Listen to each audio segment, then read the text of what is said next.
Canadian Business English, an intermediate level English language course designed to give you the skills, vocabulary, and communicative techniques you need to advance your knowledge of English for business purposes.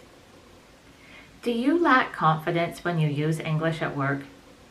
Do you feel that your lack of English skills is limiting your opportunities for career advancement?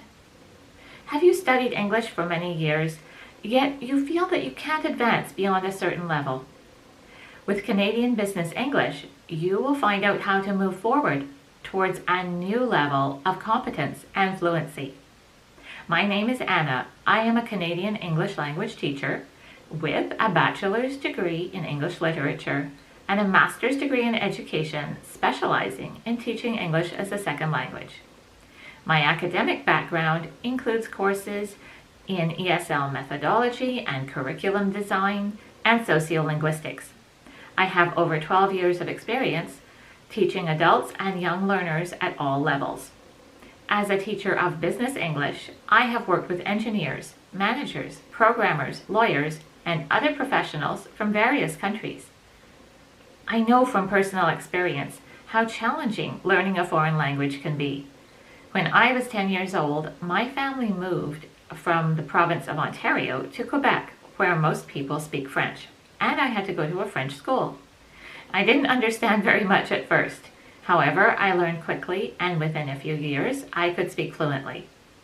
Then I learned Spanish in high school, and currently I'm learning Russian just for fun. Now I'm bringing my knowledge and experience to Udemy with Go Canada English. I have designed this course for intermediate level students, that is B1, B2, and C1 levels, who want to improve their business English skills. If you are presently studying and you plan to work in an English-speaking company, or if you already work in a job that requires you to speak English, this course is for you. Perhaps you're planning to emigrate to Canada or another English-speaking country. This course will help you make that move, find employment, and integrate into the workforce more easily. Here is an outline of the course. It is divided into 6 sections. Section 1 is the introduction that you're watching now. Section 2 is the essential grammar review, which is a review of selected grammar structures, because grammar is the foundation of any language. We'll look at articles, prepositions, adverbs, and past tense verbs.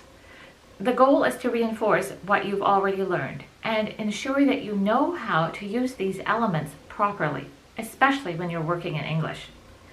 This is followed by Section 3, with lessons designed to build your business vocabulary with specific words and phrases, business idioms, and phrasal verbs. In Section 4, we focus on spoken communication, and this is often the most important part of the course for many students. In the first lesson, Effective Speech, you will learn how to improve your fluency in English. I will explain the basic features of English speech, which include intonation, emphasis, and word stress. Learn how to use these to make your speech more natural and effective. Next, we move on to meetings and presentations, which are a regular part of business routine. Perhaps you find participating in meetings to be stressful or non-productive. I will show you how to improve your speaking and listening skills. You will learn specific vocabulary and techniques to use when you lead a meeting or give a presentation. For example, do you know how to be an active listener? Or do you know how to use signposting language? The section also includes lessons on a very popular business English topic, job interviews. The best approach to job interview success is advanced preparation. So you'll find the vocabulary and expressions you need to express yourself with confidence. There is also a list of 10 of the interview questions that recruiters ask most frequently. Find out how to answer them. We finish the section with a lesson on telephone conversations. Section 5 deals with written communication. You will see how to write professional business letters and emails using standard formatting. The focus is on refining your writing technique. You'll learn how to use simplified writing and formal or informal style. I have also included lectures on basic punctuation because this is another area where language learners often struggle. Knowing how to use punctuation properly will help you make your writing more polished and professional. We wrap up the course with a bonus lesson on sports idioms. These will add punch to your speech. Most lessons feature a quiz or assignment to test your knowledge and make sure you are on track for success. In addition, I have designed my takeaways. These are downloadable PDF files to help you review the content of lessons. Most lectures feature a quiz or assignment to test your knowledge and make sure that you are on track for success. In addition, I have designed my takeaways. These are downloadable PDF files to help you review the content. Course lectures combine audio and video to suit various learning styles. Throughout the course, you will hear English spoken with a clear, neutral Canadian accent. Now, if you are ready to accept the challenge, watch the free preview videos to learn more about Canadian Business English. Then, I hope you will register for the course and join me here on Udemy. Let's go Canada!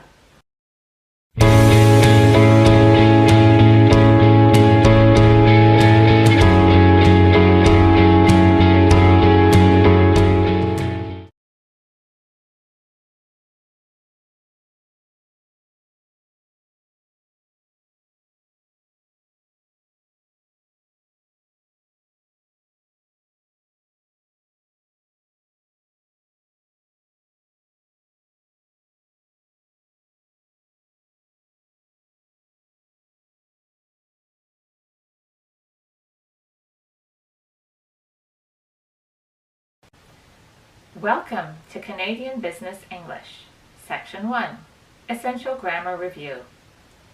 Articles are little words that have a big impact on your speech and writing. An article is a word that goes in front of a noun to indicate the type of reference. If you are referring to a specific person or thing, use the definite article. If the reference is non-specific and general, use the indefinite article. Articles are part of the fundamental structure of the English language, and they cannot be left out. The indefinite articles are a and an. Remember to use a when the word that follows begins with a consonant. Use an when the following word begins with a vowel. The definite article the is used before both consonants and vowels. Let's begin with part 1. Use the indefinite articles when the reference is non-specific, or when you refer to something or someone for the first time. For example, I saw a rainbow yesterday. This reference is non-specific. This could be any rainbow. I consulted an optician recently. I don't say who the optician was. I bought a house last month. I don't give any specific information about the house. Use the indefinite articles to show that something is one of a group. It was a beautiful rainbow. It was one of all the rainbows. She is an optician in Calgary. One of all the opticians in Calgary. The soccer player scored a goal. One of all the goals that were scored. Use the indefinite articles to refer to someone's job or profession. Donald is an architect. My brother works as a civil engineer. Use the indefinite articles after the verbs to have and to be. I am a person. I have a computer. Use them before time and measurement phrases. I'll be there in half an hour. Apples cost $2 a kilogram.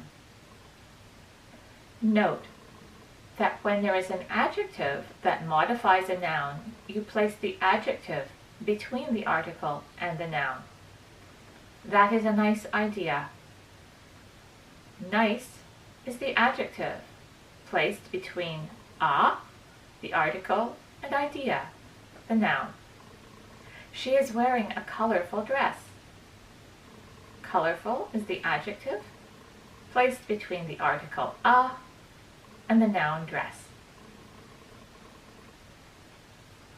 If I want to say, that is a very nice idea, we place the article before the word very. Now, we use the definite article the when you make a specific reference to something. He scored the winning goal, the specific goal that won the game. It is the gray cat from next door. Here you are referring to a particular cat, not just any cat. Use the definite article when you refer to something or someone that you have mentioned before, or if the context tells the listener which object or person you are referring to. The rainbow that I saw yesterday was beautiful. The optician who I consulted recently examined my eyes. The house that I bought last month has 3 bedrooms, a garage, and a garden. Use the definite article with non-count nouns when the reference is specific. The luggage is heavy. They rearranged the furniture in his office. The air in the city was polluted. Use the definite article when there is only one person or one of something. The Prime Minister is visiting Australia. There is only one Prime Minister. I found information about national parks on the internet. There is only one internet. Use the definite article before certain geographical features. These include points on the globe, the equator, the North Pole, mountain ranges, the Rocky Mountains, the Andes, island chains, the Florida Keys, the Pacific Islands, geographical areas, the prairies, the Midwest, rivers, seas, and oceans, the St. Lawrence River, the Athabasca River, the Atlantic Ocean, deserts, the Mojave Desert, groups of lakes, the Great Lakes.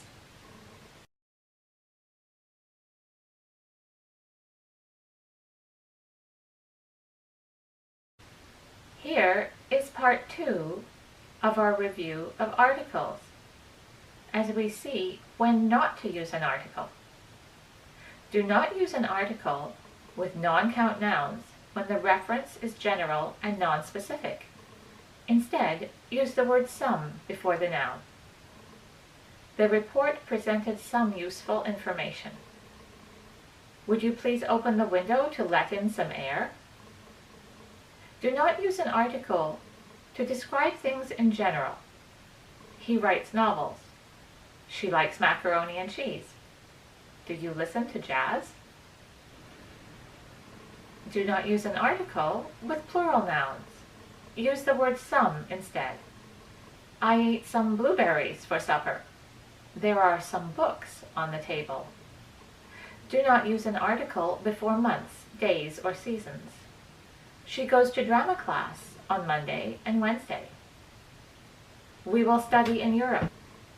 Do not use an article with plural nouns.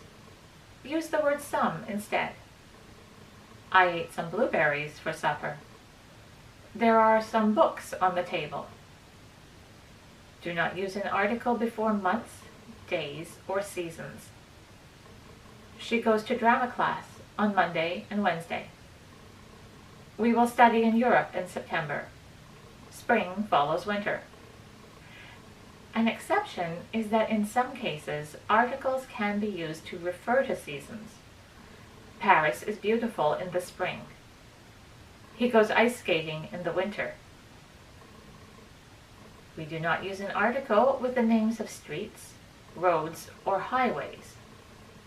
He works in a store on Main Street. I live on First Avenue. Take Highway 20 towards Ottawa.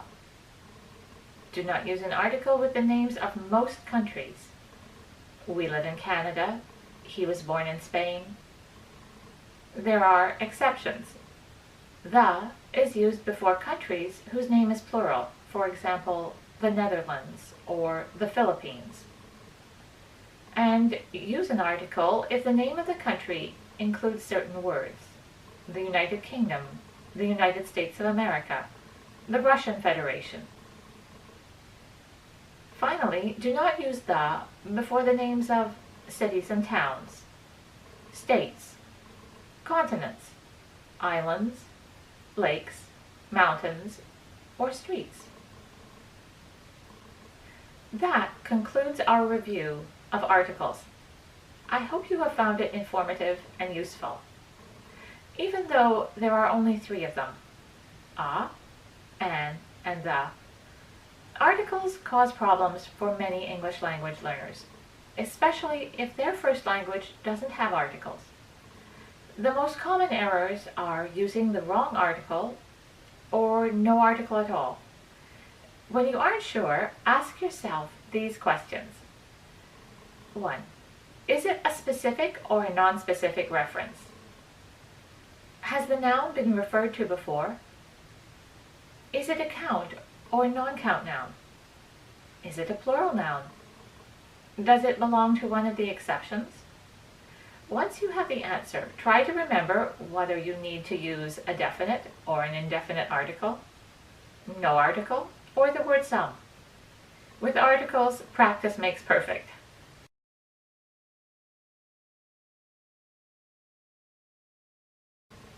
Thank you and see you soon.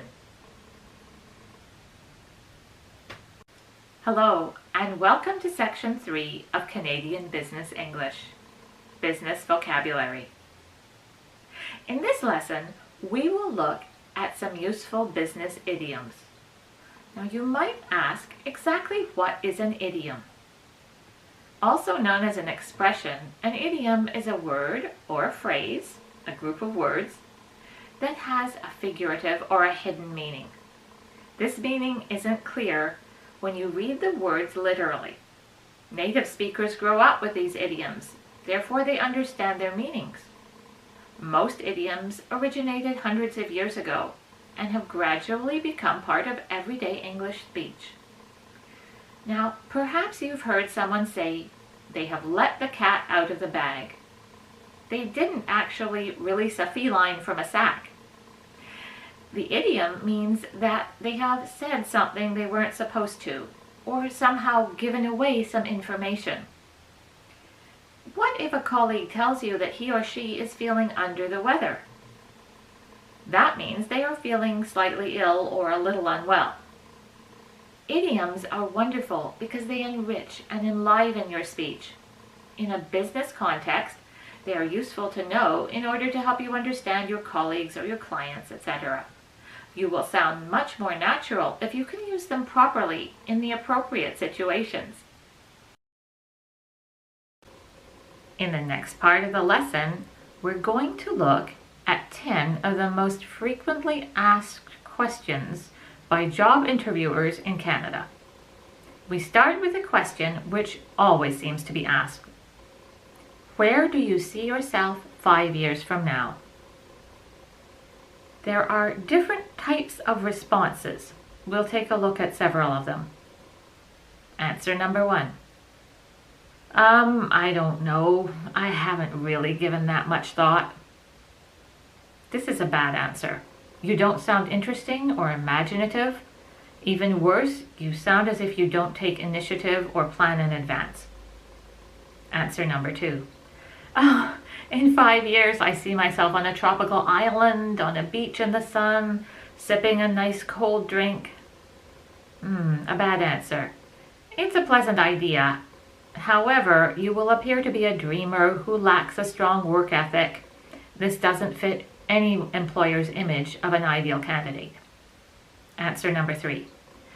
5 years from now, I plan to be CEO of my own startup company. Well, this type of answer indicates that you are goal-oriented and ambitious. Those are excellent qualities, however, they could send the wrong message. If you mention running your own business, it shows that you don't see yourself staying long-term with the company to which you are applying. This shows a lack of loyalty and that you are only going to use them as a bridge to something better. So now that we've seen examples of answers that you should not give, let's look at one possible reply that would please the interviewer. 5 years from now, I see myself working at your company in a position of increased responsibility and seniority. I will have increased my knowledge and developed my skills. I will be adding value to your company. Great answer. You are loyal. You intend to stay with the company. Remember that if they do hire you, they are probably going to invest a great amount of time and resources training you. They don't want to do this for someone who plans to take the training and run away when they see they have a better opportunity somewhere else. It is also very positive to show that your long-term goal will be to move up within the organization. That shows that you have initiative and you are keen to learn and develop your skills. You should make the employer aware of this. You might be asked, how do you deal with stress or pressure? Remember that everyone has had to deal with stress. An effective way to answer this question is to describe a stressful situation that you had in the past and explain how you overcame it. Focus on the outcome. What did you learn from the situation and how did it help you in terms of personal growth? An example could be, you could say, I used to become very stressed when I had too many different issues to deal with at once. However, I have learned to prioritize the tasks and deal with the most important things first. I find that reduces my stress levels.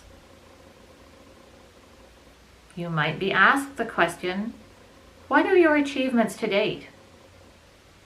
Since you can't mention each and every one of them, you should choose the one that you think is most significant. You should use this as a chance to focus on your skills. Describe a situation where you solved a particular problem or increased productivity or closed a big sale for your company. Here is an example of a possible answer.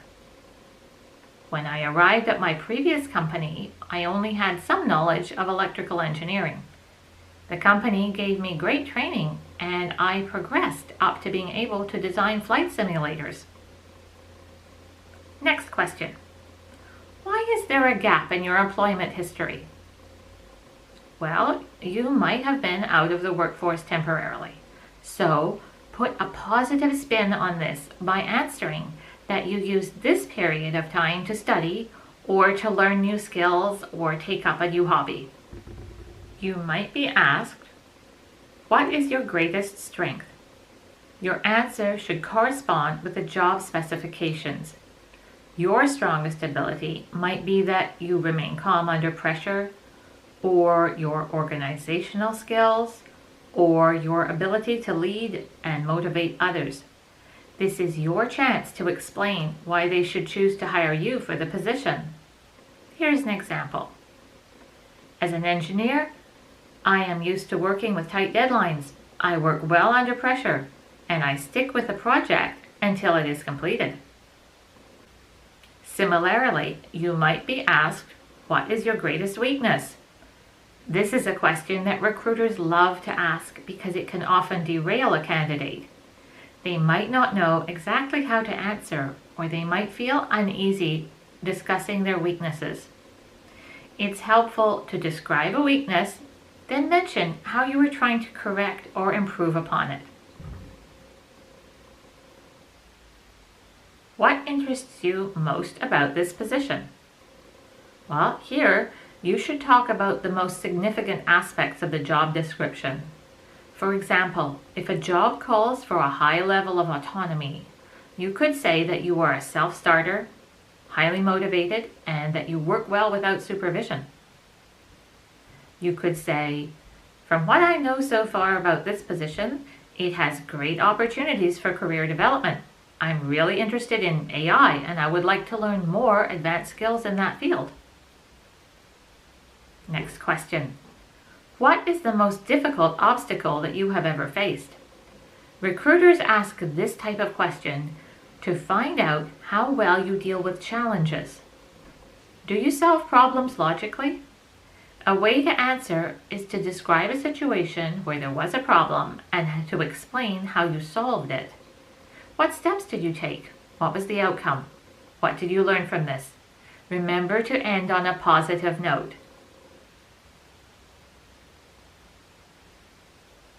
That concludes our lessons on job interviews. Now that you have learned about how job interviews unfold in Canada, you should be confident that you have the necessary vocabulary and an idea of the type of questions that you will probably be asked. A final thought. Don't worry if your grammar isn't perfect or you mispronounce a few words or you use the wrong verb tense. This probably won't matter too much to the interviewer. In my opinion, it is far more important to maintain the flow of the conversation. You don't want the other person to feel that they have to slow the interview down for you. This will give the impression that you won't be able to function effectively in English on the job.